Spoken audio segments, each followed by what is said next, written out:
Are the Houston Texans going to fire offensive coordinator Bobby Slowik after the 10 disappointing games by this Houston Texans offense? Well, this isn't a bait and switch here. I do not believe Bobby Slowik is going to get fired anytime soon by the Texans.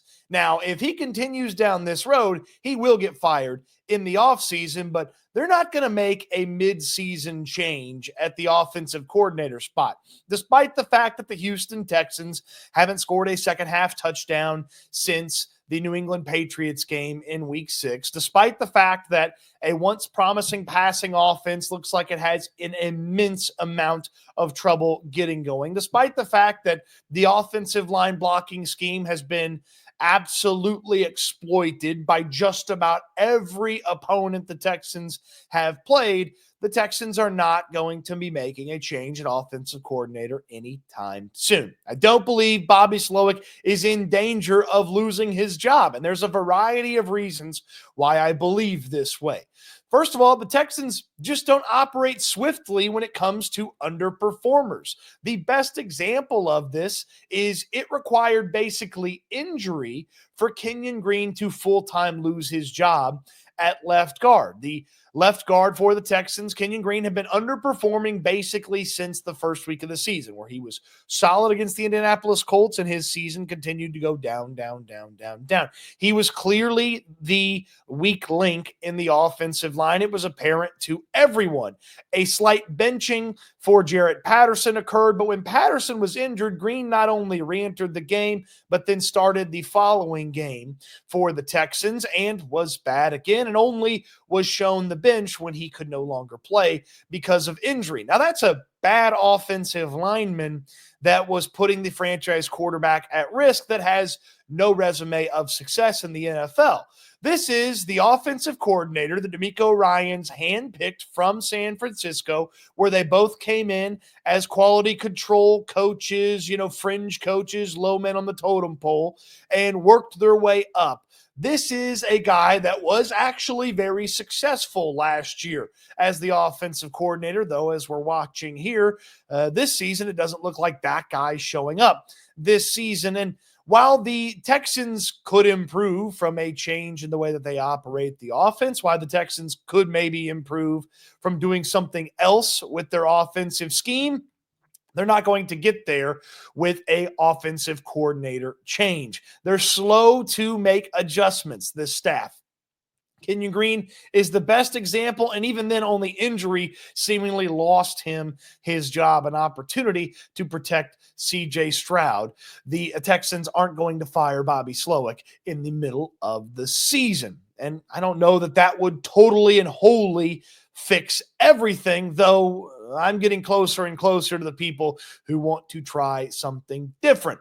If you wanted to try something different, who exactly is that person in the building for the Houston Texans? A moment here for my friends at Platinum AC and Heating, the best service and the best prices in town when it comes to air conditioner repairs, replacements come with Platinum AC and Heating. The best price is when you tell Platinum AC and Heating that you saw them here on this video. You get a special price on year-round preventative maintenance for your air conditioner. Dwyane will not try to replace your AC if it doesn't need to be replaced. He's 5-star rated on the Better Business Bureau, 5-star rated by Google and Yelp. He's always going to make sure that your AC is running in peak condition. And when it runs in peak condition, you actually save money. It works less hard. You save money. What better thing could you ask for? How about a special price on that year-round preventative maintenance? Give them a call today. 832-777-3683 is the number. Tell them Cody Stoots sent you, and visit with my friends at Platinum AC and Heating. I feel like there's a couple of options, 3 specifically that are on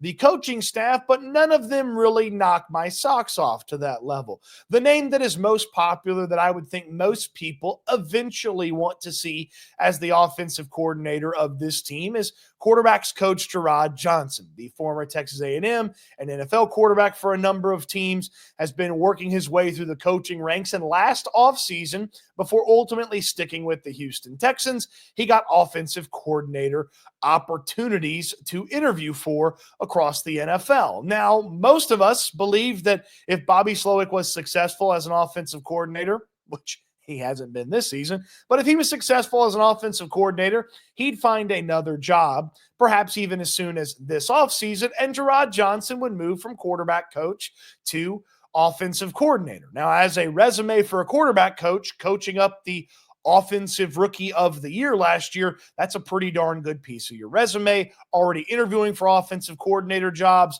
that's fantastic in the argument for Gerard Johnson as well. And the thought that many of us had that the succession could be Slowik leaves for a different job, Gerard Johnson gets the opportunity. I don't want to put Gerard Johnson in that position right now, though. I don't want him to have to do a mid-season overhaul of what's not working for this offense. That's not totally fair to him. And as far as changing things up for the Texans to make it significantly better, do we believe that a first-time play caller who has never called plays in professional football is going to be the type of guy that you would want to slide into the midseason chaos that is this Texans offense? Doesn't really feel like that's exactly what the Texans would want to do right now, nor does that, to me, feel like it's fair for Gerard Johnson as a first-time play caller to get his opportunity amidst chaos here on offense. So what about somebody who's got some experience calling plays, maybe previously been an offensive coordinator? Well, the Texans on their offensive staff have an older coach named Bill Lazor. Lazor previously has been an offensive coordinator twice in the league, most recently for the Chicago Bears. Now, could you have him take over for Bobby Slowik? Sure, but Lazor was unimpressive in his opportunity to be an offensive coordinator for the Chicago Bears, though it seems like it's pretty hard for anybody to succeed in Chicago as the Bears offensive coordinator. So I don't know that Lazor really instills a whole bunch of confidence in me either that the Texans are going to get this thing turned around and going in the right direction with just the swap out of the young coordinator with a little bit of success on his resume versus the older coordinator who actually doesn't have really a whole lot of success calling the plays for this team. So I don't know that Lazor makes a ton of sense for this team as well, though if they did make a change, that's who I would be in favor of giving the midseason opportunity to, because, again, I don't know that it's totally and wholly fair to Gerard Johnson to give him his opportunity in the midst of the season. The other name would be Ben McDaniels, the wide receiver coach who's been around the organization for a few years and was able to keep his job when DeMeco Ryans came in. And I'm sure that at some point he would like to be an offensive coordinator for this team and perhaps has some aspirations to be an offensive coordinator. He would be sort of a mix of Gerard Johnson and Bill Lazor in that he's a little bit older than Johnson, been around for a little bit longer, but doesn't quite have the experience that Bill Lazor has actually calling plays. Again, none of those options feel like great options. The hope that Bobby Slowik can get things going, turned around, headed in the right direction, especially when his top wide receiver, Nico Collins, returns to the offense. That, to me, feels more likely than any of these three options that we just talked about fixing the offense. And finally, another reason why they're not firing Bobby Slowik, well, it's not all on Bobby Slowik. Now, that's not my explanation for it.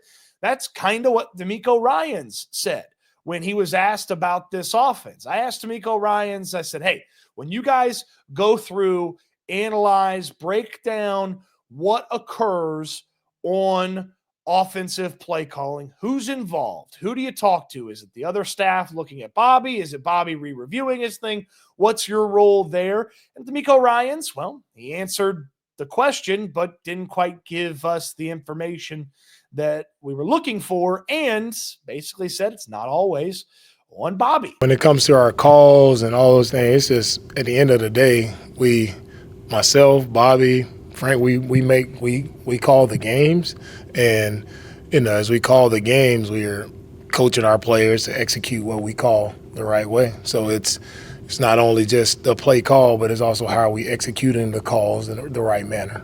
To me, that answer could get looked at in two different ways. The first way that you would look at that answer is, well, DeMeco Ryans is blaming the players. And though I don't know that that's taking the blame away from Bobby Slowik and putting it onto the players, it does feel like there is some element of the players not playing well enough that makes Bobby Slowik look worse. And I feel like that's actually the second way to look at it is, yes, Bobby Slowik probably has not been good enough as the offensive coordinator. The players have also not been good enough on offense. We sat here for a good portion of this season and have talked about how poor the offensive line has played. Yes, Slowik needs to coach them better. Yes, they need to have an offensive approach that is better of the offensive line. But Titus Howard said after the Jets game, they just weren't winning one-on-one battles with their opponents. And that's not something I think Bobby Slowik can coach up. Now, could he have made a switch on the offensive line? Could he have changed things up sooner? Certainly. That'd be a criticism of Bobby Slowik. But Juice Scruggs was inserted there at left guard this past game, and he couldn't run block to save his life. He even had some pass blocking mishaps. Shaq Mason has been playing poorly. There's a couple of players that you could point to and say, hey, that player hasn't done enough when they've gotten opportunities, and that's not Bobby Slowik's fault. So to me, with the reasonings that we've laid out, it's pretty apparent that the Texans aren't firing Bobby Slowik in season. Now, we finish this regular season, maybe a home playoff game and a loss on the road to one of the AFC elites that look really good on offense, that make their offense look really easy. Then Bobby Slowik probably doesn't survive in the offseason, and there's a new direction on offense for the Houston Texans. But until now, because the Texans are slow to make drastic changes and even not so drastic changes because of the lack of options on the staff and because it's not all Bobby Slowik's fault, it seems, he's not going anywhere anytime soon for this Texans team. What say you? Let me know in the comment section down below. On your way down there, throw me a thumbs up on the video. Subscribe to the channel if you haven't already. Don't forget to visit my friends at Platinum AC and Heating. Get your special year-round maintenance pricing. As the weather cools off, it's the perfect time to have any sort of work done on your air conditioner. Give my guy Dwyane a call. 832-777-3683 is the number. He is the best around. He's a Texans fan just like you. 5-star rated by the Better Business Bureau, and the best service and best prices in town are with my friends at Platinum AC and Heating. Appreciate you watching the video. I hope you enjoyed it. And I can't wait until we talk Texans again soon.